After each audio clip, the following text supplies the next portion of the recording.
ഞാനൊരു ഉദാഹരണം പറയാം. അതായത് അവര് ഇത്തരം കപട ഹിന്ദു നിലപാടായിട്ട് വരുമ്പോഴേ ജനം ചിന്തിക്കില്ല എന്തിനാണ് കപട ഹിന്ദുവിനെ സ്വീകരിക്കുന്നത്, ഒറിജിനൽ ഹിന്ദു സ്വീകരിച്ചത്. കേരളത്തിൽ ഒരു വലിയ ചേഞ്ച് ഉണ്ടാവുന്നുണ്ട്. ഒരു സുപ്രഭാതത്തിൽ ഇപ്പൊ കേരളത്തിലെ എല്ലാ പഞ്ചായത്തിലും ഭരണം പിടിക്കാന്നുള്ളതല്ല, ഉണ്ടാവാൻ പോകുന്ന അപകടം CPM അറിയാം. അവർ ഐഡിയോളജിക്കലി തകരുകയാണ്. ഇപ്പൊ PM ശ്രീ തന്നെ ഇപ്പൊ അവര് ഏറ്റെടുത്തിട്ട് മാറ്റിവെച്ചല്ലോ. അത് കേരളത്തിലെ വിദ്യാർത്ഥി സമൂഹത്തിനിടയിലും രക്ഷിതാക്കൾക്കിടയിലും അവർക്കുണ്ടെങ്കിൽ തിരിച്ചടി ചെറുതല്ല.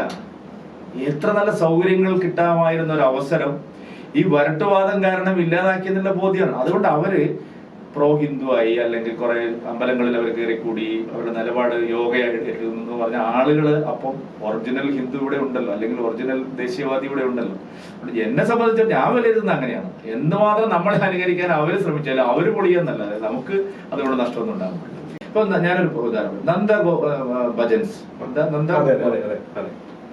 നിങ്ങൾ ആലോചിക്കും വേടന്, എന്റെ ഒരു ചെറിയ ഉദാഹരണം, വേടൻ എന്ത് സ്വീകാര്യതയായിരുന്നു ഒരു 3 മാസം കിട്ടിക്കൊണ്ടിരുന്നത്.